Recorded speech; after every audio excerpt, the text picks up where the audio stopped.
Bom, primeiro, bom dia a todos. Obrigado pela oportunidade, embaixador, por estar aqui. Eu acho que é uma iniciativa excelente, né, do Consulado de Hamamatsu, a possibilidade de a gente fazer esse diálogo e esse bate-papo para poder apoiar a comunidade brasileira, né, em todos os seus anseios, especialmente na questão do empreendedorismo, que é muito importante. Então, o meu objetivo aqui é falar um pouco da importância da gestão financeira nas micro e pequenas empresas. Muito obrigado. Eu vou passar alguns conceitos e algumas ideias e a gente vai poder falar também.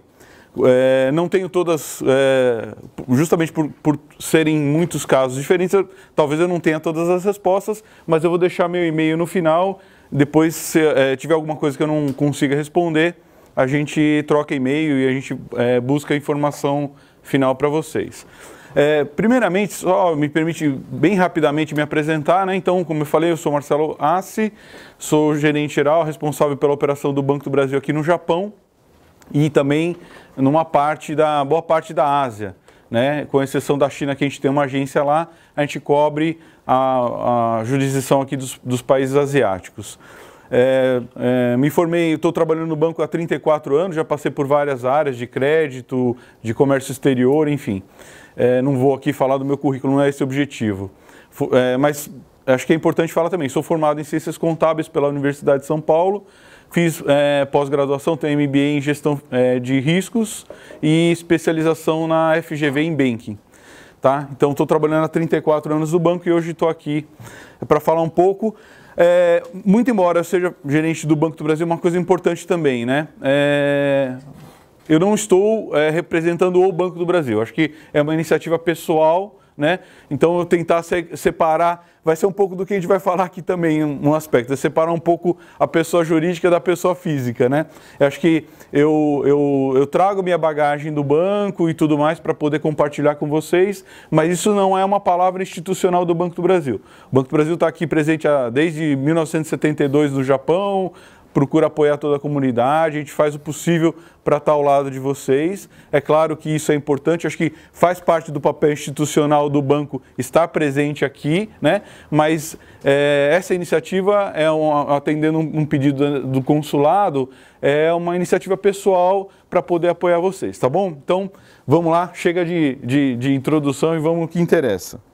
Então, acho que a primeira coisa que eu preciso dizer para vocês é em relação o que a gente vai falar um pouco aqui. Eu vou passar alguns tópicos, né? Tem que falar um pouco de conceito, né? Infelizmente não dá para ir só na prática, a gente tem que falar um pouco de conceito para poder embasar a nossa discussão. Para todo mundo, essa apresentação vai estar disponível depois aí, aqui já está disponível aqui com o consulado, e depois vocês podem ter acesso, eles podem compartilhar com vocês o que tiver aqui, tá bom? Espero que dê para enxergar, se não tiver eu vou procurando falar também aqui. Bom, então tem que falar um pouco de conceito de gestão financeira. Do que a gente está falando aqui? Quando a gente fala de gestão financeira, o que a gente está falando?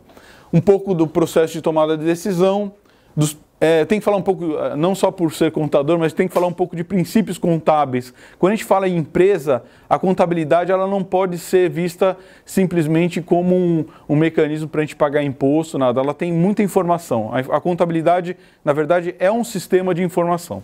Muito importante e valioso para todo mundo. Algumas noções básicas sobre resultado, isso aqui é importante, eu vou falar para vocês. Falar um pouco de regime de caixa e regime de competência, capital de giro e investimento e alguns instrumentos de controle. Veja, de novo, a ideia é a gente poder falar alguns conceitos para que isso fique na cabeça de vocês.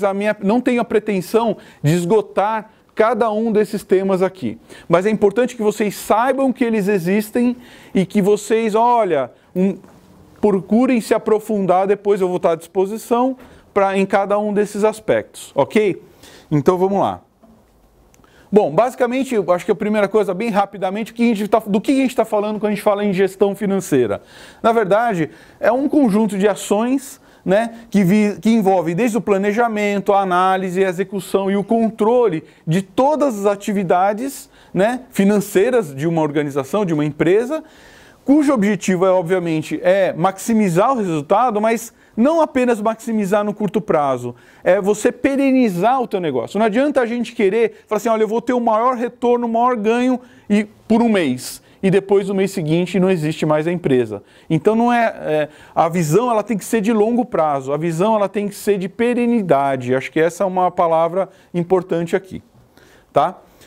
Bom, quando a gente está falando de gestão financeira, não tem como a gente não falar de como a gente toma a decisão. Porque, na verdade, a contabilidade e os sistemas de informação, na verdade, eles vão nos dar eles vão nos subsidiar, eles vão fornecer informação para que a gente tome as nossas decisões. Isso é o básico, né? Obviamente, a contabilidade, então, mais do que uma burocracia, uma mera burocracia do contador, o que for, isso aqui é da contabilidade, o contador resolve, é só para pagar imposto. Não, enxergue a contabilidade como um sistema de informação, que vai ajudar vocês a tomar decisão também. Agora, a contabilidade, ela olha a empresa como um todo, e às vezes a gente precisa olhar ela em partes. Eu vou tentar explicar isso de uma forma simples. Eu vou dar um exemplo de uma indústria que às vezes é mais fácil de a gente entender do que quando a gente dá um exemplo de um comércio ou serviço. Mas cada um é possível transportar para cada um desses segmentos. Indústria, comércio ou serviço. Tá certo? No caso da indústria, por exemplo, eu tenho um escritório e tenho uma fábrica. Na fábrica, muitas vezes eu tenho lá dois produtos. Por exemplo, sei lá, eu fabrico esse móvel aqui e uma cadeira, por exemplo. É uma fábrica de móveis. Né? Vamos imaginar que é uma pequena fábrica de móveis e eu fabrico cadeira, eu fabrico mesa, o que for.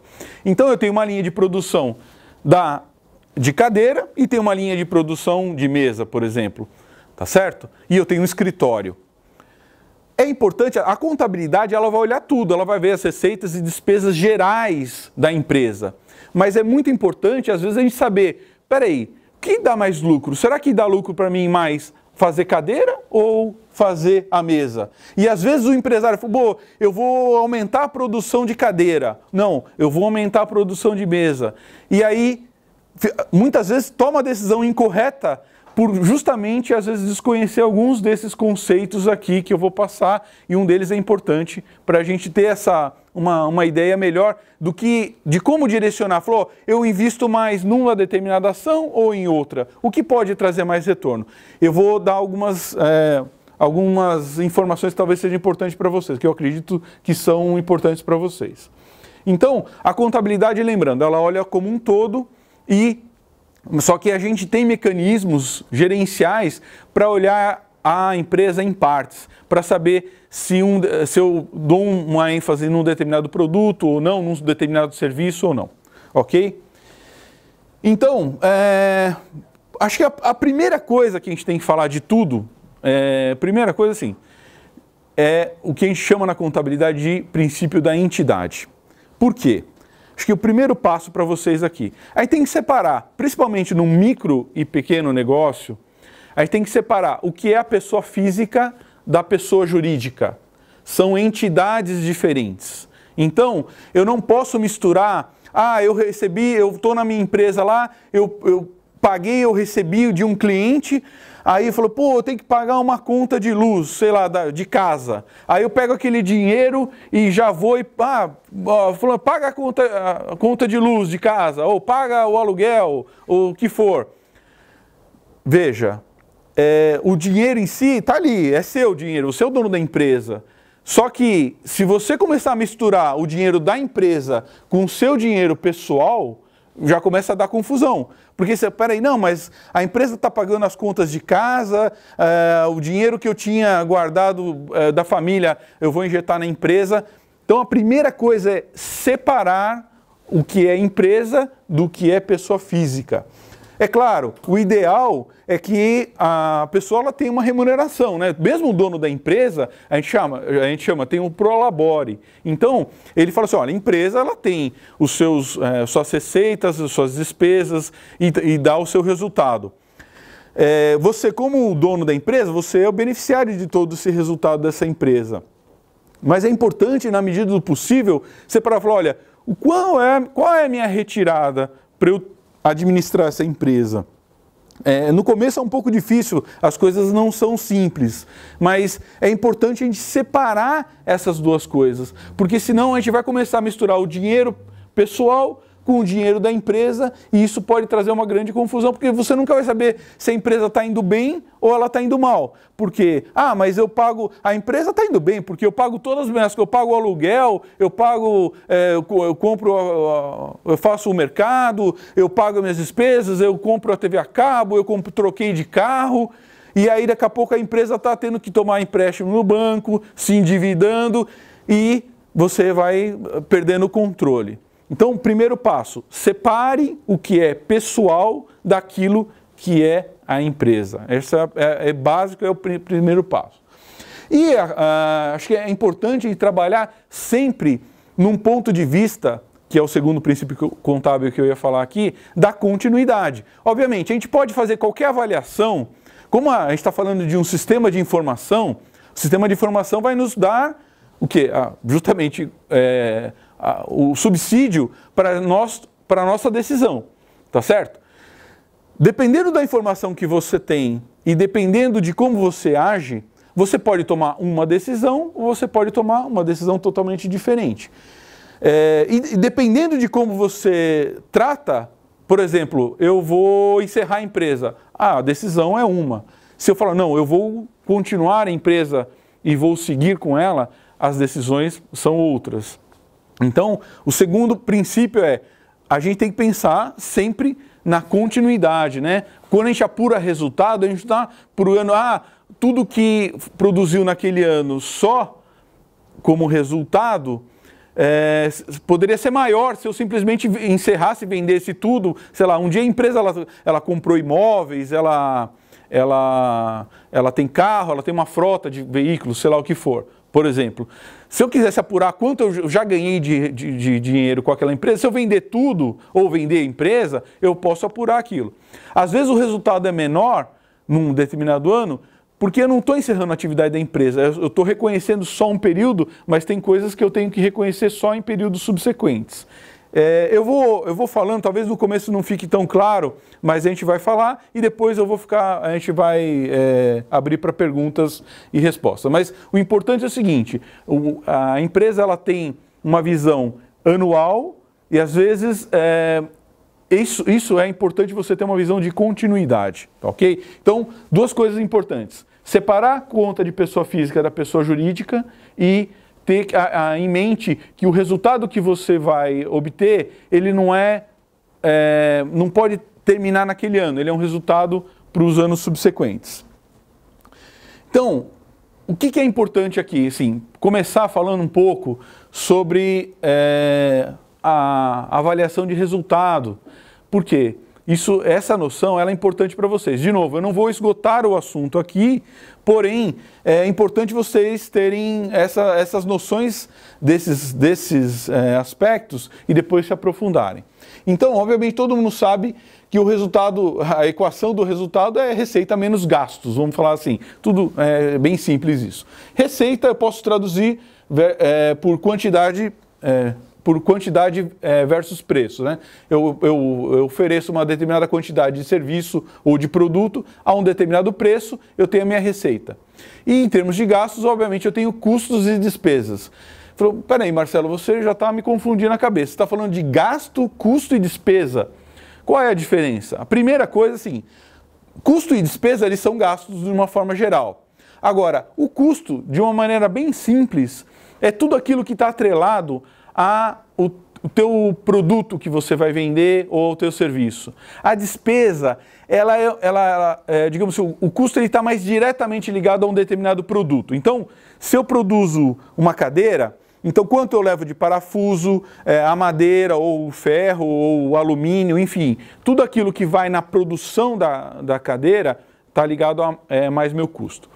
Só que muitas vezes na empresa você tem um RH, você tem alguém que faz a contabilidade e isso está um pouco separado, não está tão ligado ao produto em si que você faz. É um custo indireto que a gente chama.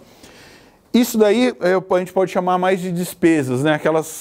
A despesa, na verdade, ela é todo um esforço para a geração de uma receita, tá certo? A definição de despesa é todo o esforço que você empreende para gerar uma receita. O custo, ele também, de certa forma, está ligado a isso, mas ele está ligado mais diretamente ao produto, ok? Então, obviamente, você tem que ter uma dimensão, obviamente, das receitas. E aí você começa a entrar um pouco na contabilidade de custos, que é custos variáveis. Os custos variáveis, eles são decorrentes de tudo aquilo que quanto mais você produz ou mais você presta aquele serviço, mais você gasta com aquele custo. Então, por exemplo, voltando ao exemplo da cadeira aqui. Então, se eu gasto aqui, sei lá, 2 metros quadrados de madeira, com, sei lá, 1 metro linear de tubo de alumínio e 8 parafusos, se eu produzir uma cadeira, eu vou gastar 8 parafusos, 1 metro e, enfim, e uma determinada quantidade de madeira. Se eu produzir 100 cadeiras, vai ser 100 vezes essa quantidade, tá certo? Então, isso é o custo variável, ele varia de acordo com a quantidade que você produz ou que você oferece.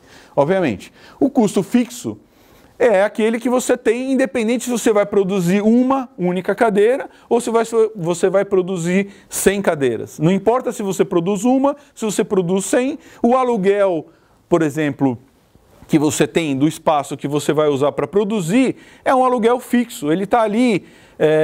Obviamente, aí começam alguns detalhes, né? Lógico, para uma determinada escala, para uma determinada quantidade, aquele custo é fixo, né? Se você quiser expandir e falar assim, não, eu preciso dobrar minha produção, talvez você precise dobrar aquele espaço, alugar um espaço maior, obviamente o custo aumenta. Mas ele é um custo indireto, porque se eu tiver uma máquina produzindo um determinado produto e aquilo produzir, supondo que não tem uma capacidade limitada, o aluguel ele não vai interferir no preço da unidade, porque ele diretamente, se eu produzir uma ou 100, aquilo vai ter que ser rateado de qualquer forma, tá certo? Então você tem custos fixos diretos e custos fixos indiretos. Os custos fixos diretos, por exemplo, eu tenho uma mão de obra que opera uma determinada máquina. Então, aquela mão de obra para aquela máquina é um custo fixo direto, porque ele está ligado àquele produto, tá certo? Agora, eu tenho um custo fixo indireto que é, por exemplo, sei lá, a chefe do meu RH, que ela vai atender todas as pessoas que trabalham naquela fábrica, não importa se é numa determinada linha de produção ou se é em outra linha de produção, ok? Então, qual é a importância dessas informações aqui? É um aspecto importante, que é a questão de sistema de rateio. A gente tem a tendência de querer pegar todos os custos da empresa e colocar num determinado produto para saber se ele dá lucro ou se ele dá prejuízo. Quando a gente faz isso, a gente pode incorrer em alguns erros. Por quê? Por exemplo, se eu tenho, de novo, 2 linhas de produtos e eu tenho uma chefe do RH ou uma equipe do RH, quanto do custo desse RH eu vou colocar para o produto A ou para o produto B? Eu posso dividir ele pela quantidade de horas, sei lá, eu posso usar um critério de rateio. No produto A eu tenho 3 funcionários, no produto A eu tenho 2 funcionários cuidando. Então, sei lá, 3/5 eu vou jogar do pessoal do RH para o produto A e 2/5 do meu custo do RH eu vou jogar no produto B. Só que isso é subjetivo, isso pode incorrer em erros. Então, não é a maneira mais recomendável que a gente tem. Quando vocês precisarem avaliar, se vocês põem mais força num determinado produto ou em outro, é melhor trabalhar com margem de contribuição. O que é a margem de contribuição? A margem de contribuição é a receita menos os custos variáveis daquele produto. Aí você tem a margem de contribuição. Geralmente, o produto que dá mais margem de contribuição é um produto que você pode apostar mais suas fichas nele do que em outro. Porque aí você não entra na questão de ratear custos de RH, eu tenho o seguro da fábrica, o que for, ou da loja. não importa. A gente fica menos tentado a começar a ratear esses custos e colocar num determinado produto, porque a chance de a gente cometer um erro é grande quando a gente tenta colocar qualquer custo indireto que não tem uma vinculação direta com o produto em cada um deles. Então, só para a gente falar, isso aqui é importante, porque faz parte de toda a decisão. A decisão financeira, se você vai investir mais, eu vou pegar um empréstimo no banco para ampliar uma determinada produção. Você tem que saber se aquilo é um produto que vai te dar mais retorno ou menos retorno. Você vai saber quanto você vai pagar para o banco de juros e tudo mais. Você tem que ter essa noção. Então, a ideia aqui é passar que custo e avaliação de custos, ela é importante no seu processo decisório, em todo esse processo decisório, que envolve a contabilidade e nos aspectos gerenciais também.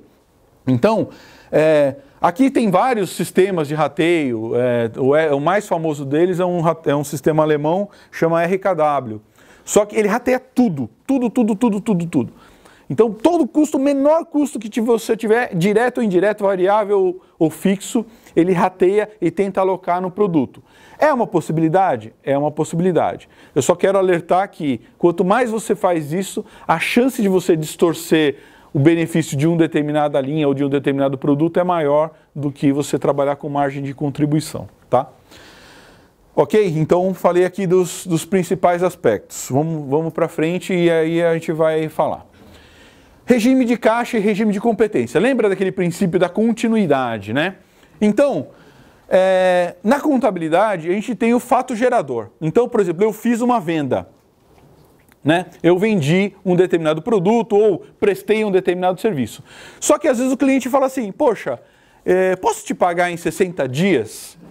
Você fala, é razoável, às vezes você dá um prazo para alguém, faz parte, se todo mundo faz, se o seu concorrente faz isso, muitas vezes você é obrigado também, você se vê obrigado a entender a necessidade do seu cliente e conceder um prazo para ele. Só que aí, então você faturou determinado produto. Aquilo é uma receita propriamente, ainda que o caixa não tenha entrado para você. Então aí começa a diferenciar aquilo que é o dinheiro que entra no seu caixa daquilo que é resultado da empresa. Eu posso ter uma empresa, sei lá, eu abri uma empresa em dezembro e aí comecei a vender. Vendi, fiz um monte de venda. Beleza, Só que todo mundo vai pagar daqui 60 dias. Aí eu estou sem caixa nenhum nessa empresa, por exemplo. Quer dizer que meu negócio está indo mal? Não, o fato de não ter dinheiro não necessariamente é um mau presságio. Você fez muitas vendas. Se aquele produto é um produto lucrativo, se aquele serviço é um serviço lucrativo, você pode estar indo bem. Na contabilidade vai aparecer um lucro lá. Só que, poxa, mas eu não tenho dinheiro em caixa. Então, por isso que a gente vai ter que ver para frente a necessidade de você administrar o capital de giro, o investimento, para você e o fluxo de caixa, propriamente dito, para você ter saber que às vezes você vende, mas você está tendo receita, o teu negócio está indo bem, mas às vezes você não está vendo a cor do dinheiro. Agora, tem um detalhe que um professor meu sempre falava, o professor Eliseu Martins, que falou assim, não existe lucro, não existe que não passe pelo teste do caixa. Quer dizer, no final das contas, em algum momento, ele vai ter que passar pelo caixa. Não existe lucro que no final das contas, depois de algum período que seja, ele não passe pelo caixa. Agora, num determinado momento ele pode passar ou pode não passar. E aí a gente vai ter que administrar essa situação, tá? Então, o fato gerador é a venda. Quando você vende um produto, você vende um serviço, você contabiliza lá, teu contador, ele vai fazer a contabilidade e vai registrar como um lucro. E às vezes isso não se reflete necessariamente na entrada ou saída de dinheiro. Tá? Então, dinheiro em caixa é sinal de lucro? Pode ser. Tem que ser, né? No final das contas, como eu disse, todo lucro ele tem que passar pelo teste do caixa. Agora, é possível ter lucro sem ter dinheiro. Parece uma contradição, mas é isso. Porque às vezes você faturou, não recebeu, vai receber lá na frente e isso depois vai virar o caixa. Só para a gente ter algumas informações. Capital de giro e investimento. Bom, qual é a principal diferença entre eles? Quando você vai montar um negócio, você tem que saber, por exemplo, sei lá, vou abrir uma padaria. Então, eu vou ter que comprar produto, o tempo todo eu vou ter que comprar farinha, eu vou ter que comprar matéria-prima, digamos assim, para produzir. Eu vou ter que pagar salário e tudo mais. Agora, para eu ter montado esse empreendimento, provavelmente eu precisei comprar um balcão refrigerador para manter determinados produtos a uma determinada temperatura e tudo mais. Então, uma coisa é o investimento que você faz para ter os seus bens fixos e tudo mais para montar o seu negócio. Agora, não pode deixar de cuidar do capital de giro. Aí falar, olha, eu tenho 100 mil para investir, uma hipótese, tá? Tenho 100 mil para investir. Você não pode pôr os 100 mil, falar, eu vou alugar isso daqui, esse espaço, eu vou reformar, vou pôr um balcão, vou pôr uma decoração bonita, bacana, pronto, e gastei 100 mil, gastei 99. Pronto. Você pode fazer isso? Como é que você compra matéria-prima? Como é que você paga o funcionário? Como é que você se sustenta ao longo de um período até que você consiga fazer vendas e ter o dinheiro?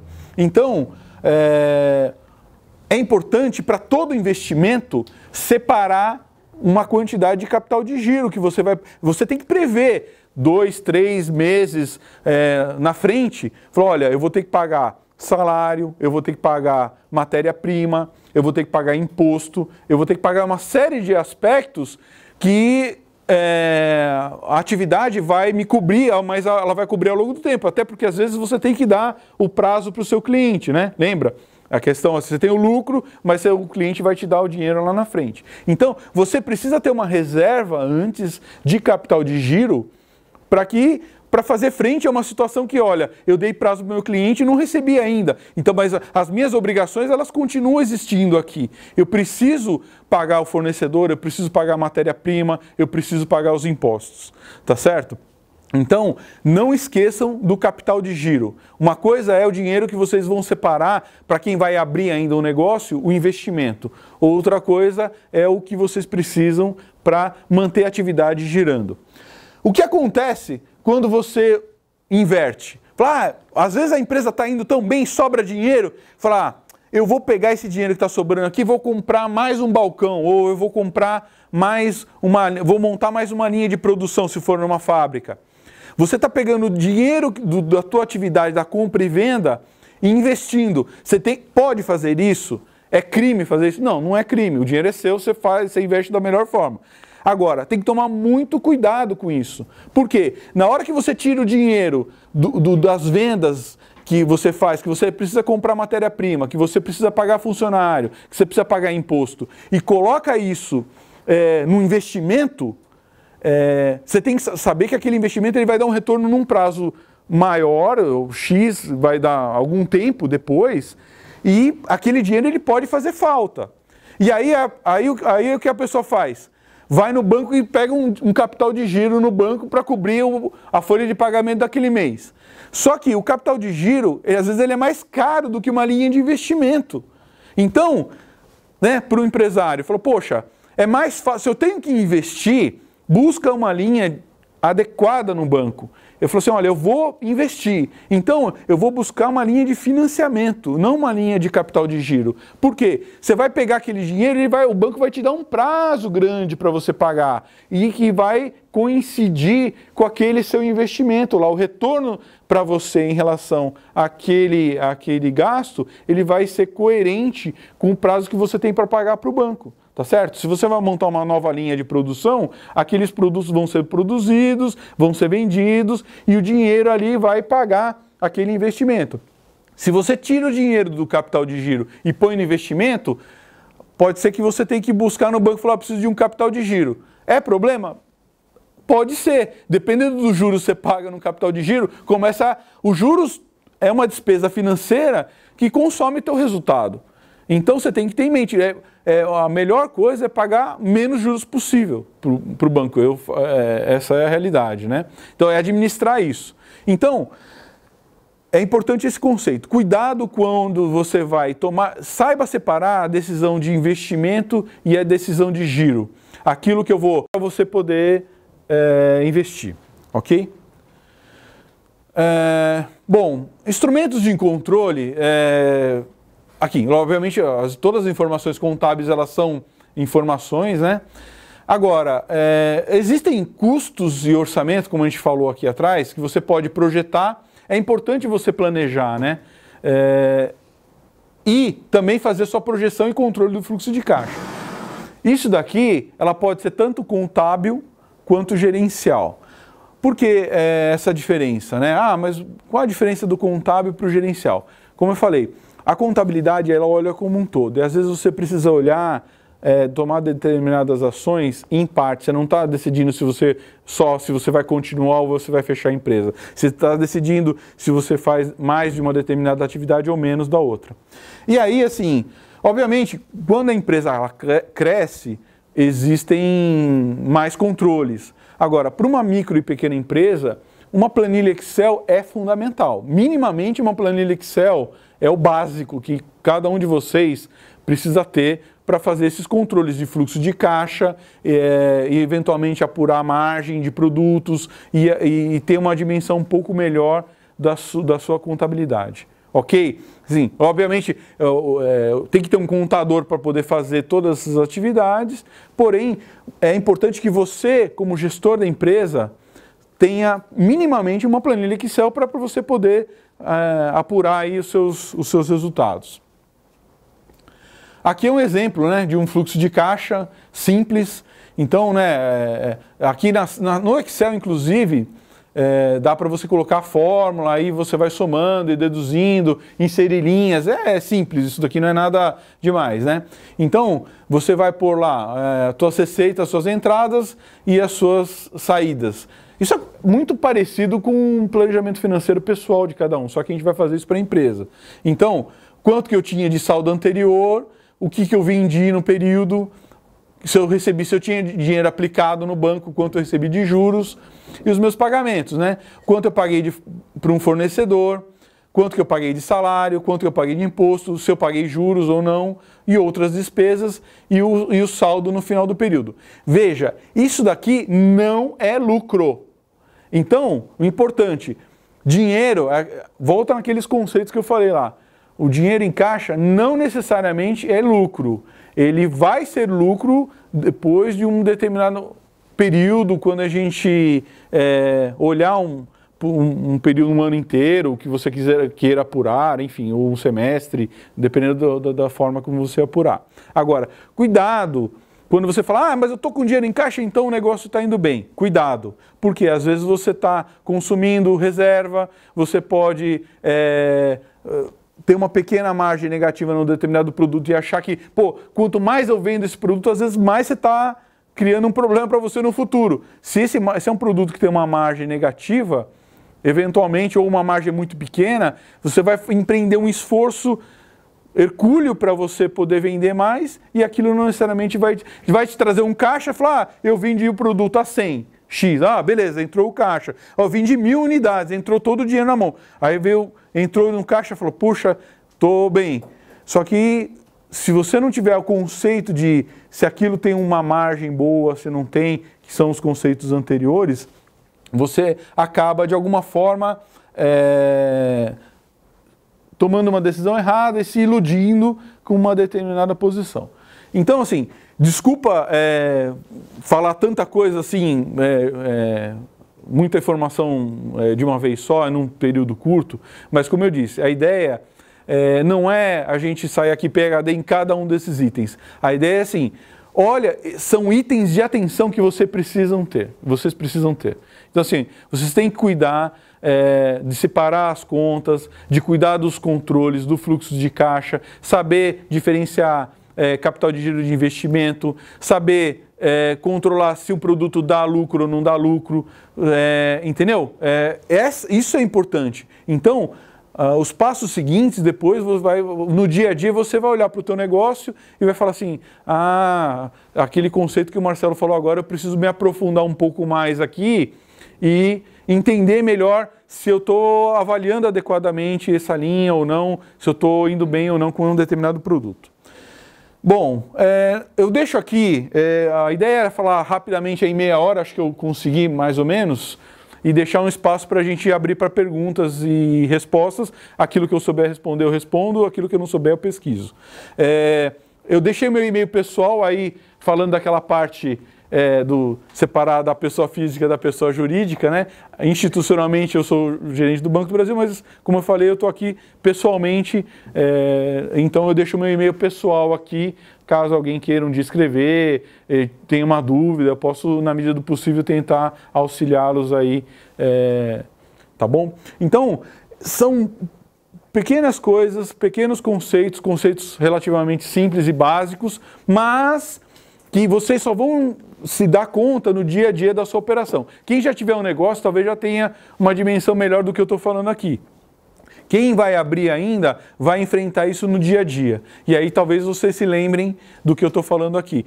Às vezes ela falou, pô, não faz sentido, eu não entendi.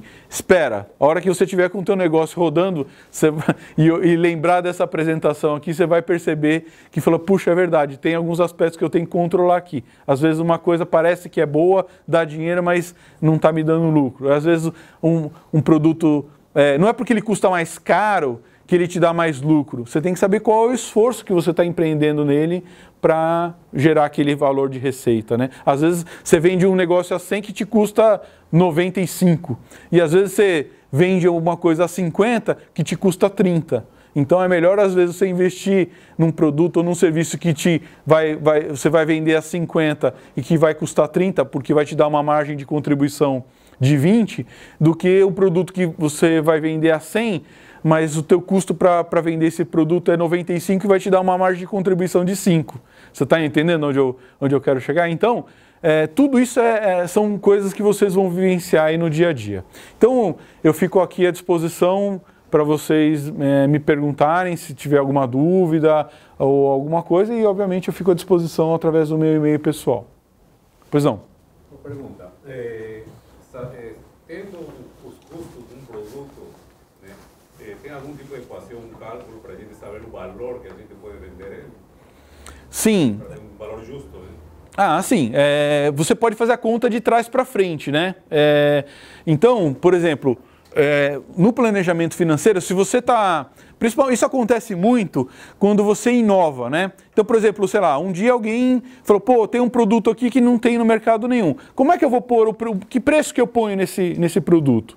Então, a gente começa a fazer na conta de trás para frente. Então, fala assim, olha, qual é o meu custo quanto eu tive de custo para desenvolver, para gerar aquele produto? E aí você põe a sua margem de ganho. Falou, qual é a minha margem de ganho que eu quero ter em cima desse produto? Eu quero ter 10%, 20%, 25%, 30%.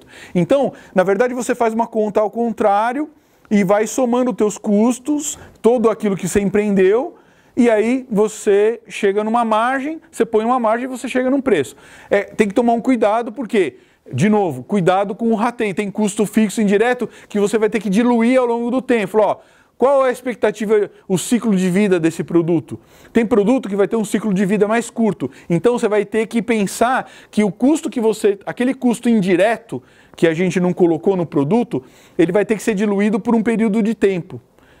Aí você falou, não, isso aqui é um produto que vai durar...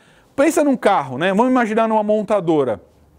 Ela faz todo um projeto de desenvolvimento, de designer, e aí ela sabe, um carro vai durar aí, daqui 3, 4 anos, eu tenho que mudar esse modelo. Então, ele vai ver todos os custos diretos que ele tem naquele produto, quanto eu gasto de metal, enfim, quanto eu tenho que pagar para determinados fornecedores, ok? Ela tem que falar, olha, eu tenho para isso, eu preciso ter uma linha de produção X e tal, então isso tem esse custo, e ela tem um ciclo de vida do carro. Falou, esse carro aqui ele vai durar 3, 4 anos. Então todos os custos indiretos, aí nesse caso ele tem que considerar, porque senão ele vai fazer um baita do investimento, não pode considerar só o custo direto, porque senão depois ele vai ter prejuízo, né? O produto no final do ciclo, ele pode gerar um prejuízo. Então a conta é simplesmente fazer o contrário, é o inverso, é de trás para frente. Não sei se eu consegui responder a... Alguém tem mais alguma dúvida? Foi tão esclarecedora a sua palestra que as pessoas ficaram Marcelo até... aqui, que Vou aproveitar. que ele vem aqui Eu tenho uma pergunta. Pois não. Como que que eu faço, vamos supor, uma microempresa, né? Acho que a grande maioria aqui Sim. Tem um comércio junto com a residência, né? Isso. Como que eu faço para separar as despesas? Vamos supor, a família trabalha ali junto e não tira o salário. Isso, então, essa é o principal ponto que você tem que tomar cuidado. Então, assim, o ideal é, a família trabalha junto, ok, perfeito. Num primeiro momento, para você saber se a tua empresa está dando lucro ou não, você tem, mesmo que gerencialmente, você tem que considerar alguns custos. Então, por exemplo, a tua família, ela paga um aluguel da casa. Suponha que a tua empresa está instalada você está fazendo a coisa ali em casa. Então, para você saber se aquilo está de fato gerando um resultado interessante ou não, na verdade o ideal é você atribuir um custo de suposto aluguel para aquela atividade. Falou, se eu tivesse que... Você não precisa alugar um espaço separado, mas falou, se eu tivesse que alugar um espaço para fazer isso daqui, quanto que eu gastaria? Aí você... Olha, eu teria que investir. E aí, você começa a colocar isso na sua conta, você está entendendo? O importante, assim, é você pensar. No começo, você vai ter... Pensa no capital de giro e no investimento que você vai ter, ok?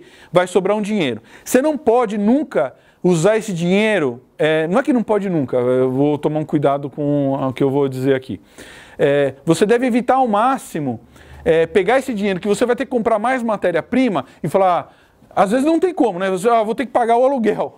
Às vezes não tem como, você tem que pagar o aluguel. Mas, na medida do possível, se você puder definir, falar, olha, quanto que eu vou tirar de salário para mim, para eu estar nessa atividade?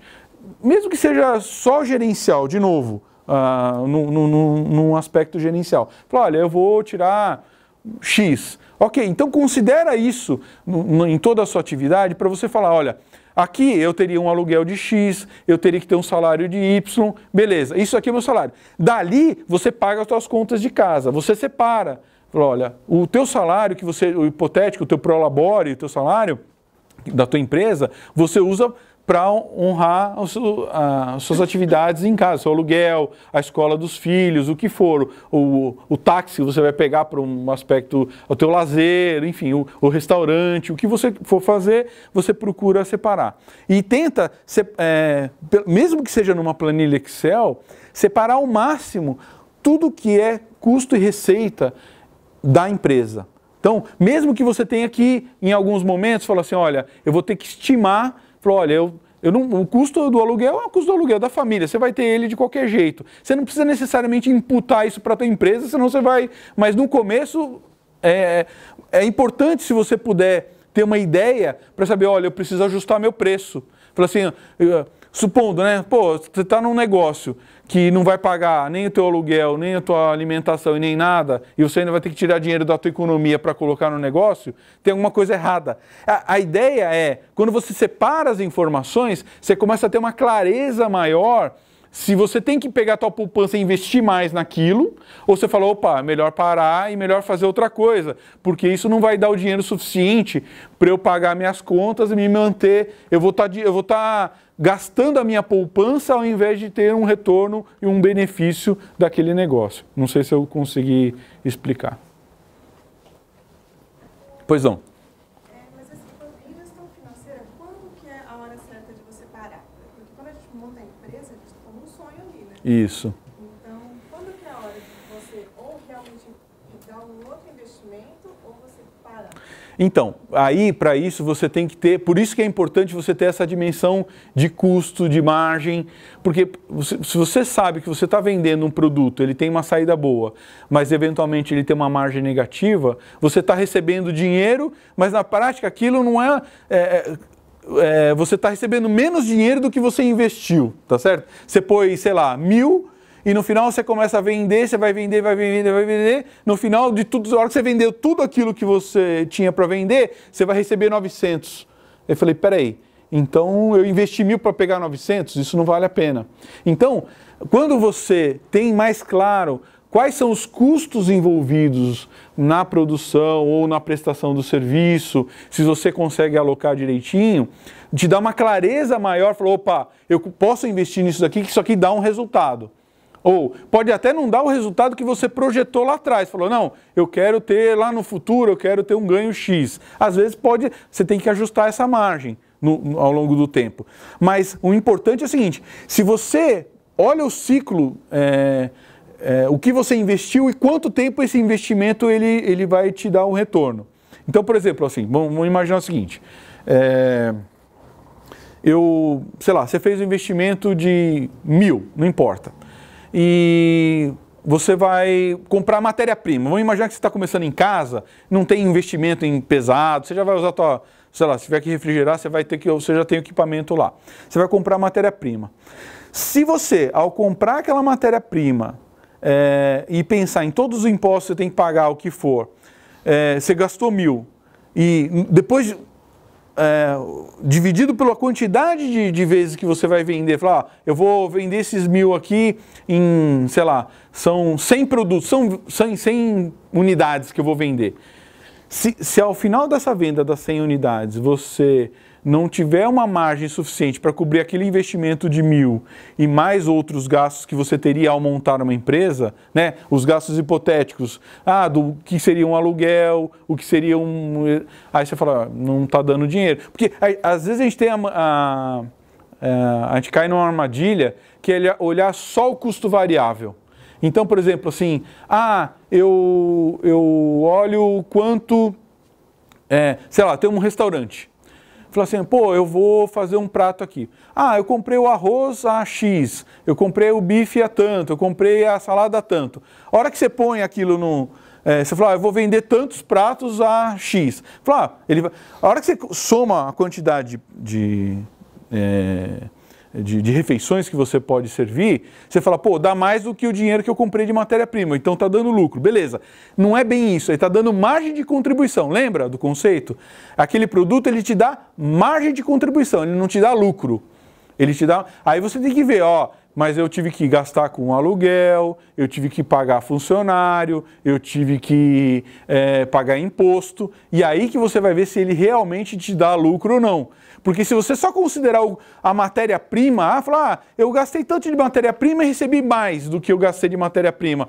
Então dá lucro. Não, ela dá margem de contribuição. Tá certo? É diferente. Por isso que é importante o conceito de margem de contribuição. É o preço que você vende menos os custos diretos. Só que não esqueçam que vocês têm outros custos que são indiretos e que são essenciais para você continuar o negócio. Não sei se tem mais algum ponto que eu possa ajudar. Das consultas que a gente recebe, tem muitas pessoas que têm dificuldade de precificar. Aí seria mais ou menos isso que você está falando, né, Marcelo? Que às vezes as pessoas colocam apenas os custos variáveis, mas esquece daquele montante que ele precisa, porque hoje, como você falou, ele trabalha em casa. Então ele não tem despesa com aluguel, água, luz, telefone.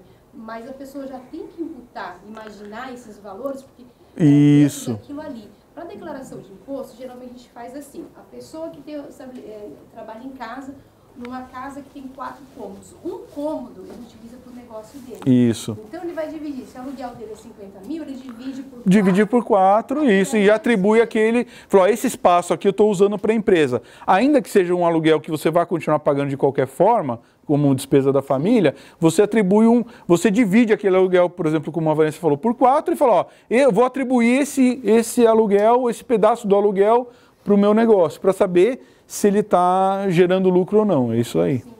Acho que tinha uma pergunta lá atrás. Qual que é a hora certa para o pequeno empreendedor pegar o empréstimo bancário? Olha, a rigor é assim, aí é uma controvérsia, porque tem muito empresário que não gosta de pegar dinheiro em banco. A hora certa aí é uma decisão muito pessoal. Por quê? Você tem que acreditar muito que aquilo vai prosperar, porque você vai assumir um compromisso que você vai ter que honrar perante o banco, tá certo? Então, a hora certa é assim, olha, eu tenho um negócio que vai dar resultado, você tem muita convicção, né? Geralmente o empreendedor, ele é uma pessoa otimista e, sim, com um pensamento positivo, né? Então, a gente só tem que saber dosar o que é real daquilo que é empolgação. Mas pensando nisso, falou, olha, isso aqui vai dar certo, eu consigo vender, tem mercado e tudo mais. Se você não tem o dinheiro suficiente para investir, supondo que para você ofertar aquele produto, você precisa ter um determinado equipamento, você tem que ir ao banco e falar, olha, eu preciso disso daqui. Depende da tua capacidade financeira de bancar um investimento ou bancar o capital de giro. No começo, o ideal é começar com recursos próprios. E aí, à medida que a atividade vai se desenvolvendo, você decide se você vai pedir mais, se você vai ampliar, se aquilo está dando lucro para você, você pode falar, olha, dá para dar lucro, eu posso reinvestir o lucro na empresa ou eu posso pegar um financiamento. Tudo vai depender do custo de oportunidade. Isso é um outro conceito que eu não falei aqui, mas é assim, o que vale mais a pena? Se eu tenho dinheiro razoavelmente barato no banco, é melhor eu deixar um dinheiro guardado e usar o empréstimo do banco. Entendeu? Do que gastar meu capital de giro e ter que, como eu falei, né, investir, pegar o capital de giro, investir e depois você falar assim, ó, bater na porta do banco e falar assim, eu preciso de dinheiro para capital de giro, que é mais caro, geralmente, do que o dinheiro para investimento, né? Porque o investimento ele tem um prazo maior, o banco já sabe que tem uma linha, ele vai considerar tudo isso na hora de conceder o empréstimo. Agora, é muito do feeling da pessoa, tentando responder mais objetivamente, depende muito do feeling. Se você não tem capacidade, se você tem certeza que aquilo vai te dar um retorno bom e você ainda não tem todos os recursos na mão e você não vai pôr o capital de giro para comprar mais um carro, para fazer mais entrega, então é a hora de você ir no banco, bater na porta e falar, ó, eu preciso investir, eu preciso comprar 2 carros, porque assim, se eu conseguir entregar esse produto, eu vou vender muito mais do que esperar o pessoal aqui em casa, por exemplo. Entendeu? Mas se você não tem um capital o recurso necessário para você investir, é hora de você bater no banco e pedir esse dinheiro. O que mais? Vamos aproveitar, Marcelo, por favor. Pois não. Uma vez que eu não sei a demanda, qual que seria o coeficiente percentual que eu devo colocar num produto se eu não sei a demanda? Qualquer produto, uma vez que eu tenho um produto que pode ter escala, como eu chego num coeficiente para inserir isso relacionado ao custo fixo, não ao custo para a produção? Então, veja, você tem que ter uma a questão toda é assim, geralmente, como eu falei, né, a gente usa essa sistemática de você fazer a conta do custo e calcular a tua margem, quando você está fazendo uma coisa totalmente inédita, algo inovador. Ninguém tem no mercado. A melhor forma, porque assim, a gente não vende o produto no preço que a gente quer. A gente vende o produto de acordo com o que o mercado aceita. Então, geralmente, você vai abrir um negócio que você vai ver você vai ter algum concorrente. Sim, pode até ser que cada um de vocês tenha falou, cara, eu estou fazendo uma patente aqui de um negócio que não tem em lugar nenhum. Então, você vai ter que fazer um trabalho desse daí. Porque aí é um projeto bem técnico, que você tem que estimar potencial de demanda, aí você tem que fazer pesquisa de mercado. Por exemplo, se você tem uma coisa nova, que você não sabe nem quanto você vai vender disso, para você calcular a primeira coisa é você fazer um estudo, que vai saber qual é o potencial de venda desse produto. E aí, muitas vezes, você tem que fazer, as empresas elas fazem pesquisa junto aos consumidores. Se tivesse um produto X, você estaria disposto a comprar a um preço tal ou não? Aí a pessoa fala, se tivesse um produto X a um preço tal, eu estaria disposto a pagar. Você está entendendo? Existem empresas especializadas no mercado que fazem esse tipo de pesquisa, com um questionário bem longo, que é para ter uma ideia da real demanda, se há disposição ou não para você pagar em relação àquele preço. Com base nisso, você consegue falar, dada uma determinada demanda, os meus custos de produção, eu consigo falar, cara, dá para ter uma margem X ou Y nesse produto, você está entendendo? Mas isso é muito específico para quem vai começar alguma coisa totalmente inédita. Marcelo, eu acho que ele está falando de alguma coisa, um aplicativo, startup, não é isso? Não necessariamente. Vamos supor, eu quero vender marmita. Sim. Por exemplo. Então eu tenho o custo da marmita. Arroz, feijão, o custo fixo. Qual que é o percentual desse meu custo fixo que eu devo inserir? Como se... esse é o rateio. É o tal do rateio que eu falei lá. Que você tem que tomar um cuidado. Por quê?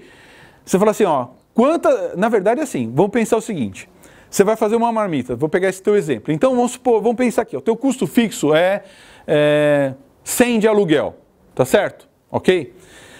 Você fala assim, ó, eu vou fazer uma marmita. Mas você vai fazer uma marmita só? Se você fizer uma marmita, você tem que pôr o 100 na tua marmita, senão você não tem lucro. Se você não... Você falou assim, ó, supondo que você tenha 100 de aluguel, vou imaginar que você não mora em casa, que você mora no... Você abriu um restaurante, tá certo? Então vamos lá. Você tem lá... eu vou tentar falar em iene, eu não estou há um ano só aqui no Japão, talvez as minhas referências no preço em iene não seja bom. Mas supondo o seguinte, que você vai cobrar na tua marmita 1.000 ienes para você fornecer essa refeição, ok? Então, você foi lá e alugou um imóvel, um restaurante, para ter o teu restaurante. Esse restaurante, ele custa 50.000 ienes, supondo, estou falando um número hipotético aqui, de aluguel. Aí você fala, pô, quanto que eu vou pôr do aluguel na marmita? Se você vender uma marmita, essa tua marmita vai ter que custar no mínimo 50.000 mais alguma coisa, mais o teu custo fixo, o que vai ser inviável, tá certo? Aí você fala assim, não, mas se eu fizer 50 marmitas, aí aqueles custos de 50, ele vai entrar 1.000 naquela sua marmita.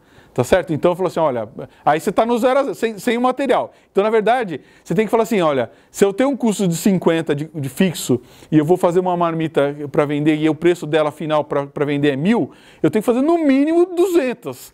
Porque se eu vou pôr 50 lá, para que cada uma custe 500 no meu custo e depois desses 500 eu vou ter que a matéria-prima e outros custos para poder ter um lucro. Você está entendendo como é que é o raciocínio? Agora, o problema é quando você tem marmita e você tem suco. Porque aí você fala assim, ó, quanto eu ponho de margem no suco, quanto eu ponho de margem na marmita. Você está entendendo? Então, o custo, você vai ratear, se você for usar esse critério, que eu não recomendo, assim, mas pela tua escala. Se você for produzir 1.000 marmitas, você vai alocar um pedaço pequeno do teu custo fixo naquele produto. Se você for ter uma escala menor, não tem jeito, é uma divisão. Na verdade, quando você fala em rateio, você está falando em pegar um determinado custo e dividir pela quantidade que você vai produzir, né? O quanto você vai vender. A questão toda é, se você não faz uma única coisa, é quanto você põe daquele custo num determinado produto e quanto você põe no outro.